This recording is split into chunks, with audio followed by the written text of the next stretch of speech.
the weather forecast with C3 Production. Good evening, ladies and gentlemen, and happy to have your company once again on this edition of the weather forecast. I hope you had a beautiful day. Between tonight and tomorrow morning, we expect a calm weather to dominate the nation, with light to moderate showers expected in some parts of the littoral, west and the south regions. We may have temperatures as low as 16 degrees in the northwest and west regions, with the center, south and littoral regions getting as low as 20 to 21 degrees, and the north and far north regions may expect as low as 21 degrees. Detailing, we take you to the west, where we may have moderate precipitation in the entire region tonight, and by morning, light showers are expected to dominate Chang, Buda and Fumban. Next, we move over to the Adamawa region, where we may have heavy rainfall in the region except for Minganga tonight, and by morning, we may have heavy rainfall in the town of Tibati. Lastly, we move over to the east region, where this evening we may have no chance of precipitation in all the towns, and a similar experience expected by morning to dominate the east region. To protect yourself and others against the coronavirus, avoid hugging, keep a 1 meter distance with everyone, and in case of symptoms, call 1510. See you next time.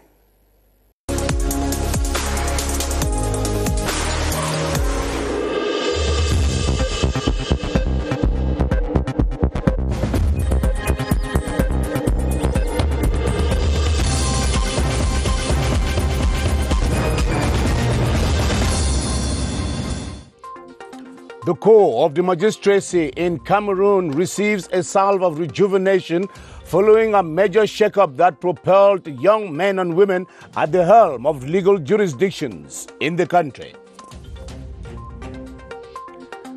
Government uncovers 10,000 ghost workers from the state payroll as the Ministry of Finance intensifies the drive to clean the payroll and secure more resources for the nation's coffers.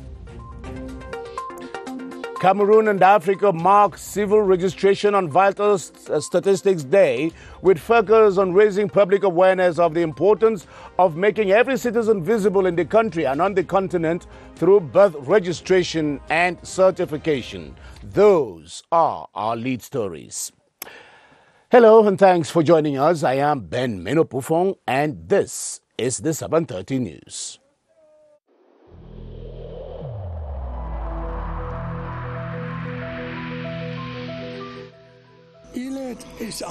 Each of us must comply with the measures that have been taken.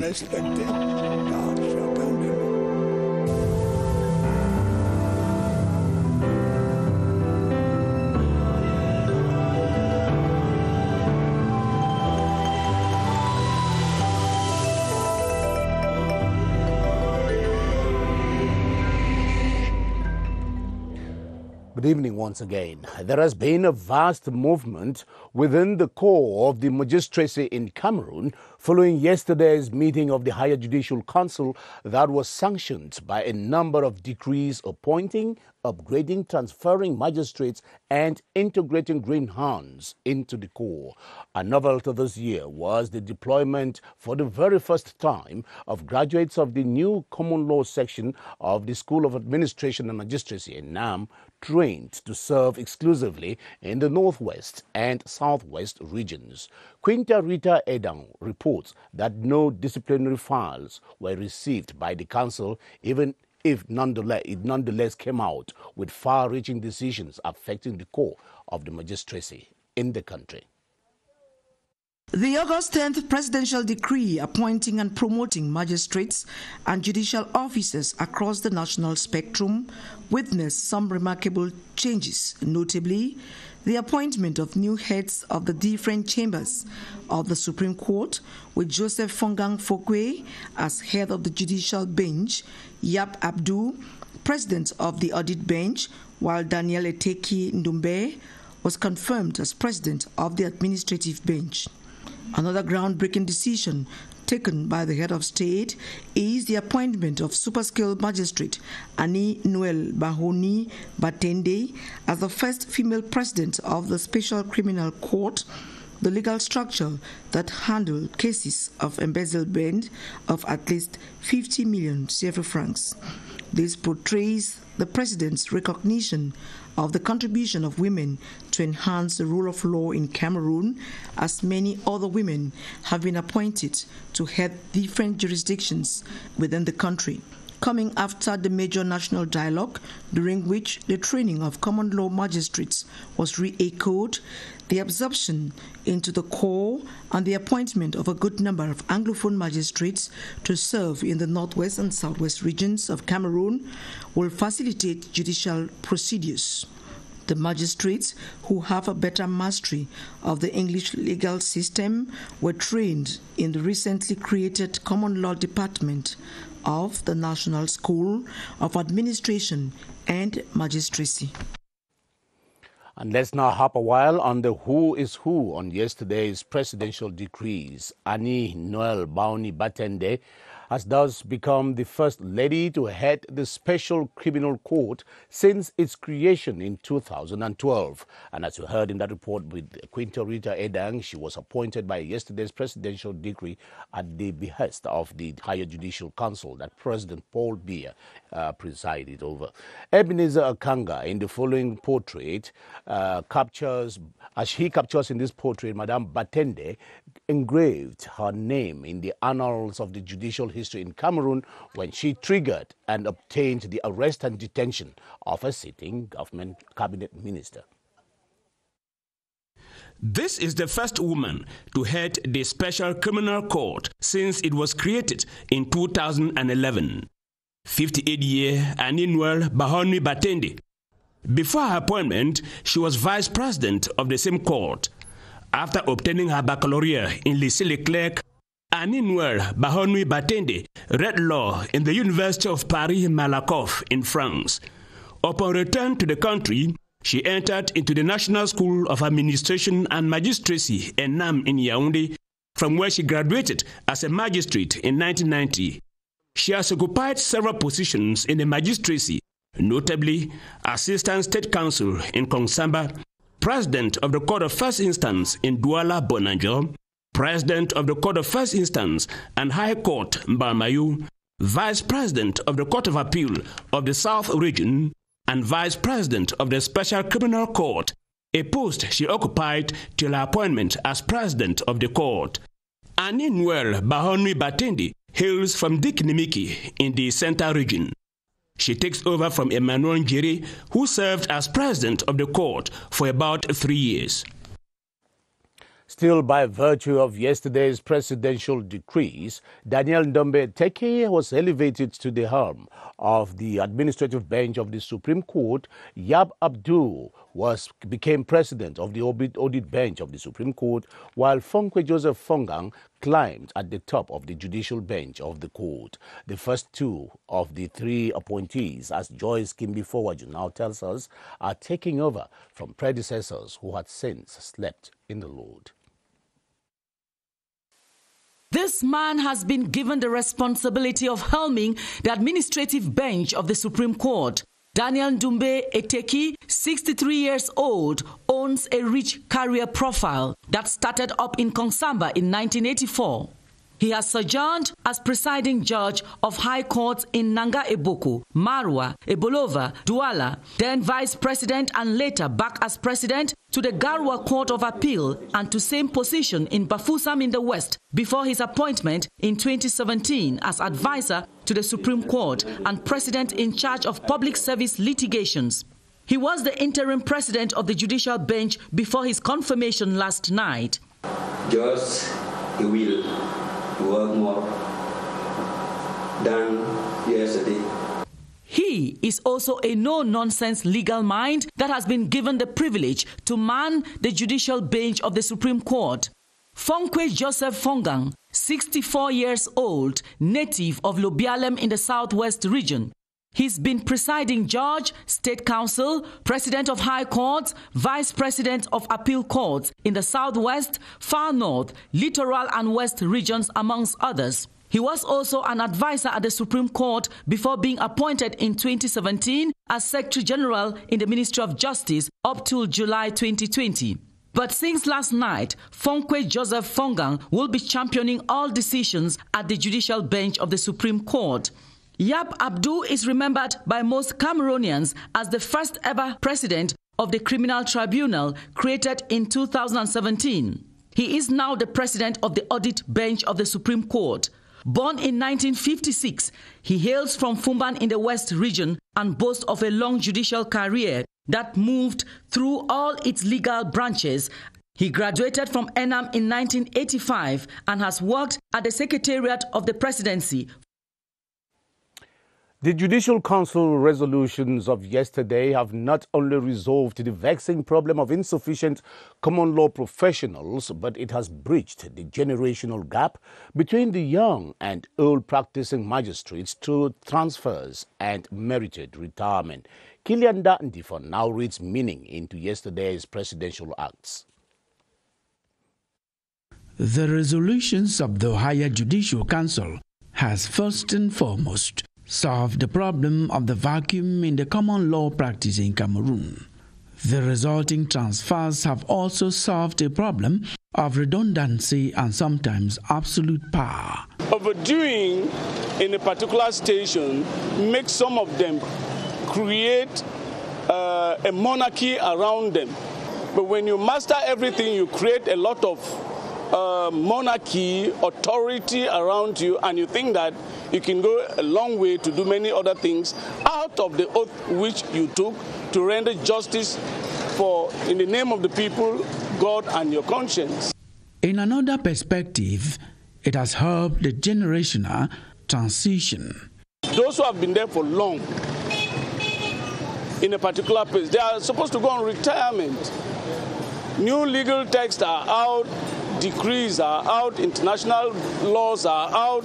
They don't bother any further. You go to their tables, their offices, the files are jammed as if you are in a dungeon, which is not supposed to be the case. So my opinion is that the highest thing is you do 2 years at most, and you are moved to another place. The wish of some magistrates is that the Higher Judicial Council should meet every year to encourage dynamism and avoid frustrations in the core. And now on to this presidential decree which reads, Mr. Mokhtar Usman May has been appointed by presidential decree as the chair of the board of directors of the National School of Local Administrations for a period of 3 years, renewable once. The new board chair, appointed by the President of the Republic, shall have rights to advantages of all kinds provided for by the internal rules and regulations in force. And that decree has been signed Paul Biya, President of the Republic of Cameroon. Let's talk other issues now on the news. Efforts to clear up the state's payroll are now paying off, as reports are talking of over 10,000 ghost workers who have been uncovered by the exercise, which kicked off some 2 years ago under the mandate of the Ministry of Finance. The process is far from ending, as Iwane Epole reports, and he says it is just the first in 1,000 steps that are still to follow.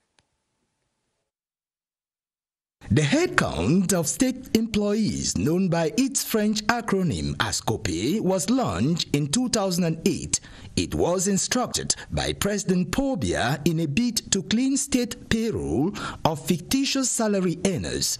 According to statistics from the Ministry of Finance, the mass salary situation witnessed a rapid increase from 393 billion CFA francs in 2006 to 945 billion CFA francs in 2017. More than 10,000 ghost workers have been uncovered so far, and this cost the government over 35 billion CFA francs per year. Our own public workers that we have, they are still very young, which means we believe that in the future, those ones will not have that impact will not be felt on them, because they are just getting into a situation where the payroll is being cleansed. This move is therefore a feat on the part of government, as ghost workers continue to earn from the state coffers monthly without a correspondent output. The National Civil Status Registration Office has embarked on a campaign to build citizens' interest in registering births, deaths, and marriages. The high point of the campaign was on August 10, observed as the third African Civil Registration and Vital Statistics Day under the theme Civil Registration on Vital Statistics, an essential service for monitoring and mitigating the impact of emergence. The day was marked by a stopover of teams from BUNEC in grassroots communities in the Likya Division in the Central Region and in the streets of Douala in the Littoral as well. Lawrence Kishe reports on the ongoing campaigns in Douala. The campaign in Douala went to the markets and other popular areas, with the officials taking along gadgets such as posters with basic information on civil status registration. The campaign to bring the population on board comes from the fact that the majority of Cameroonians, notably in the rural areas, still do not attach any importance to those certificates. In the city, few business persons and regular workers in government and private offices bother at all to get those certificates. However, the officials have sworn not to go out of business, encouraging councils in Douala to continue registering births, marriages and deaths. The National Office for Civil Status Registration, BUNEC, is still to set up branches all over the region. The program to set up digital registration of birth, marriage and death certificates is still dragging on, as funding is expected from partners such as the European Union.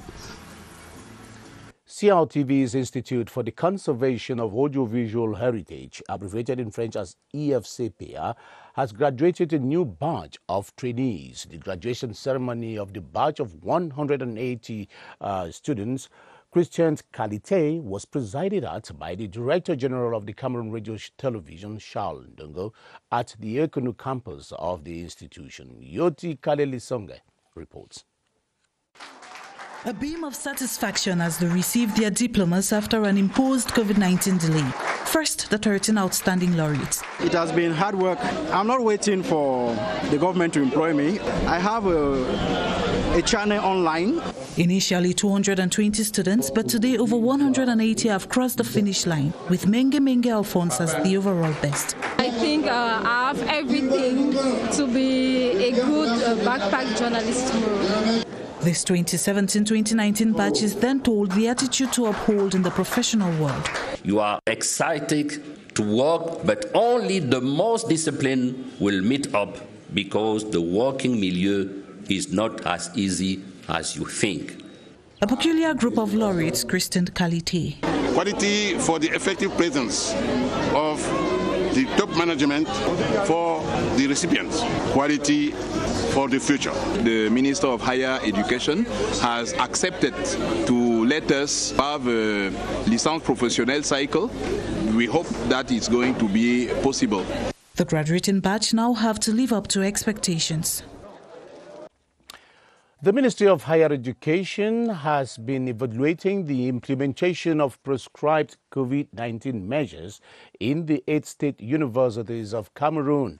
In a video conference chaired by the Minister of Higher Education, Professor Jacques Famandongo, the 8 rectors reported their efforts so far on the ground. The second phase of the special recruitment of over 5,000 PhD holders as university lecturers was also discussed during the virtual meeting, which was also attended by the Director General of CAMTEL, and was proposing to help facilitate distance learning in these universities by lowering the cost of internet connection for students.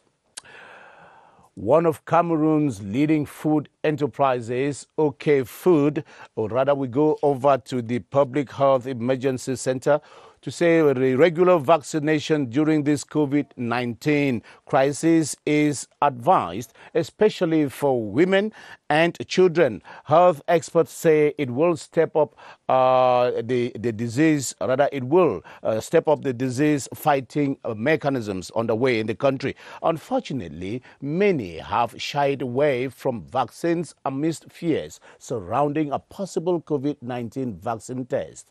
Baldwin Sama joins us from the Public Health Emergencies Operations Center to talk about these fears together with his guest, Dr. Eric Tande, a public health expert. Hello, Baldwin.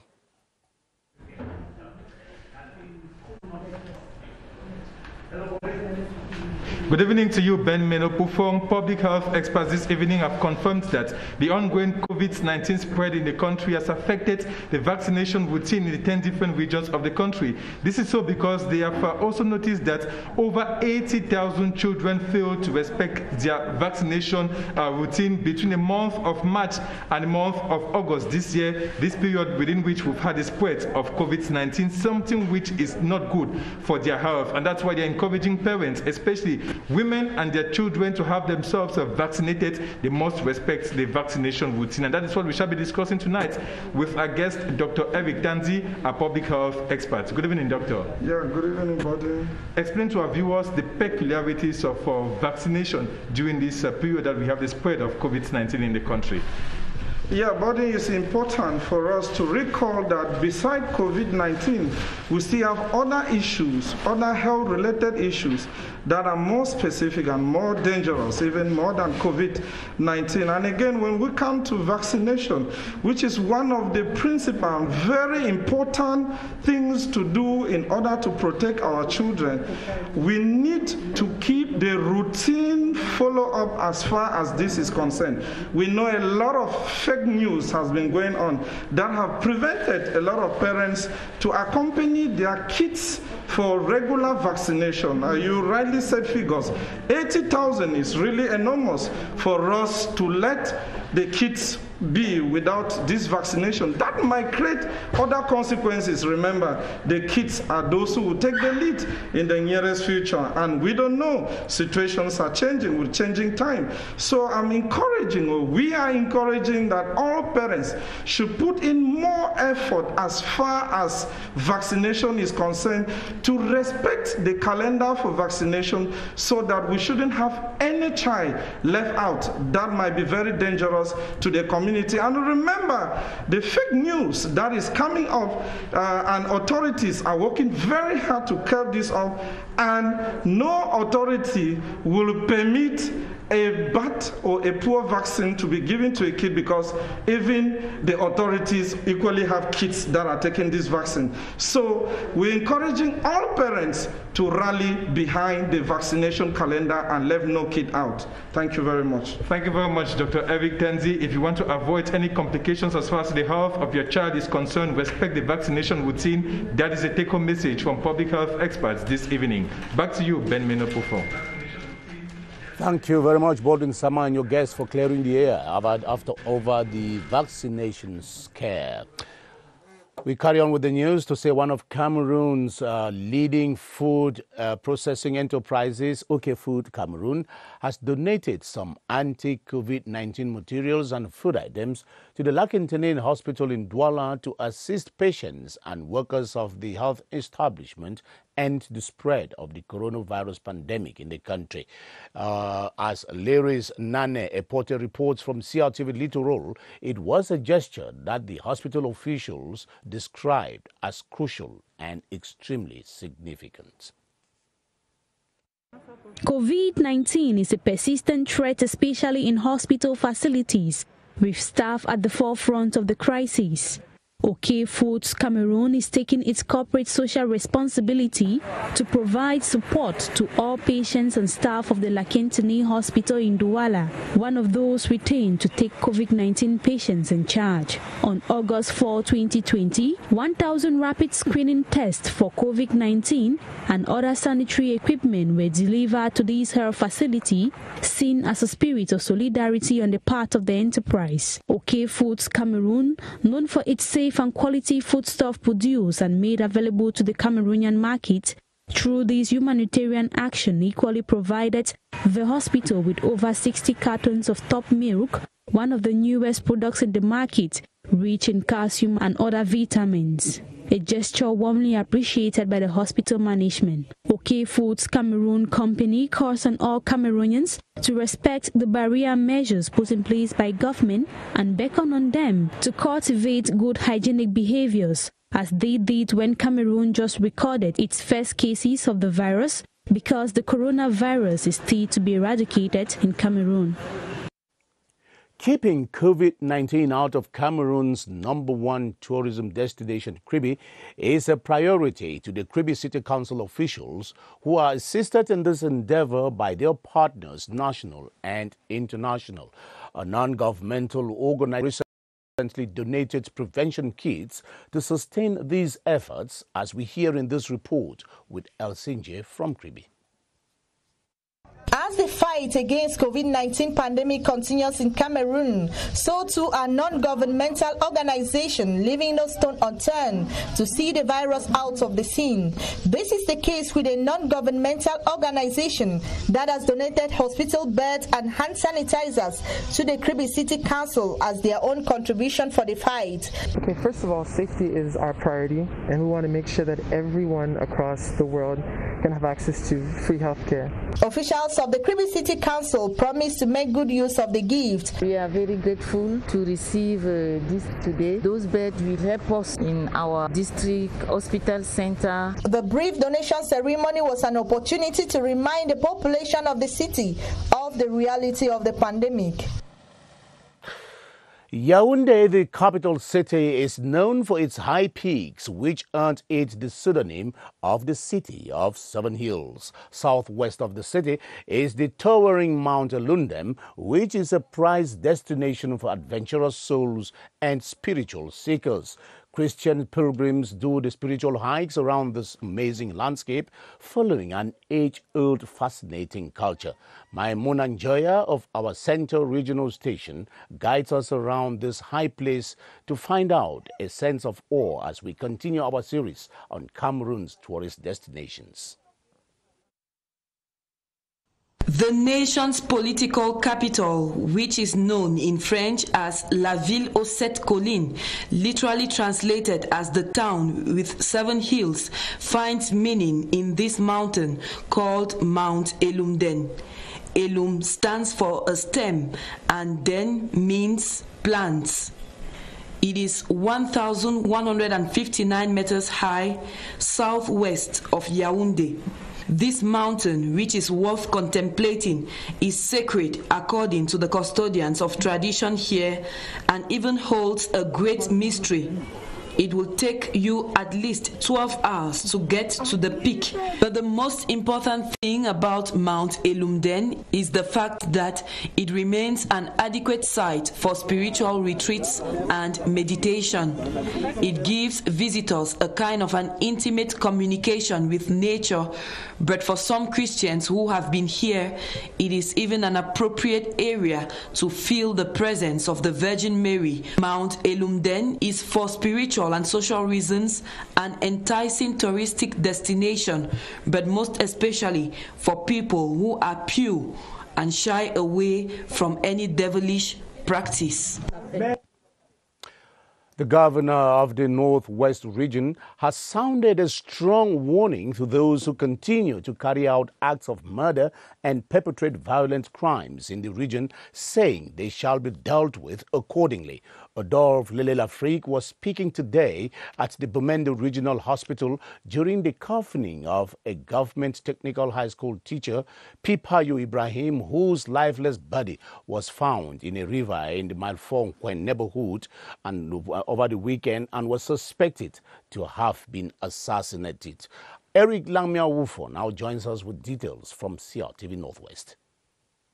He was killed on his way back from PCHS Mancon, where he was taking part in the invigilation of the 2020 session of the GC examinations. His body was found by the riverside in the Maifor neighborhood with bullet wounds on his skull. Those who are trying to disrupt public order in our region are going to be faced the might of the state, the might of our security forces. The chemistry teacher of Government Technical High School Santa, who was also offering part-time services at PCHS Mancon, is married and a father of 5.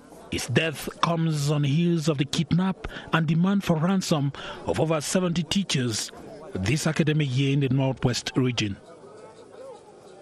And we conclude with this press release from Cameroon's Ministry of Defense, and the release reads, a fake communique dated Tuesday, the 11th of August 2020, and attributed to the Minister Delegate at the Presidency in charge of Defense, has invaded the blogosphere, announcing the launch of an alleged special recruitment of 2,600 elite commandos within the ranks of the Rapid Intervention Battalion B and the Presidential Guard. In addition, photocopies of this pseudo-communique are circulating widely in the city of Yaoundé and other towns in the country. The Minister Delegate at the Presidency in charge of Defense hereby specifies that no competitive examination or recruitment has yet been opened for the armed forces and the National Gendarmerie. The right information on this topic will be communicated to the public through the usual channels in due course. Anyone, the fraudsters, authors of this pseudo-communique, will attempt to defraud should carefully avoid being scammed. The nearest administrative authorities and defense and security forces officials must be notified to stop them. And that release has been signed by Atonfa Gemo Cyril Sesh, who is the head of the communication unit of the communication division of the Ministry of Defense. And that's where we end this edition of the 7:30 News. Thanks for your attention. See you tomorrow. Bye-bye.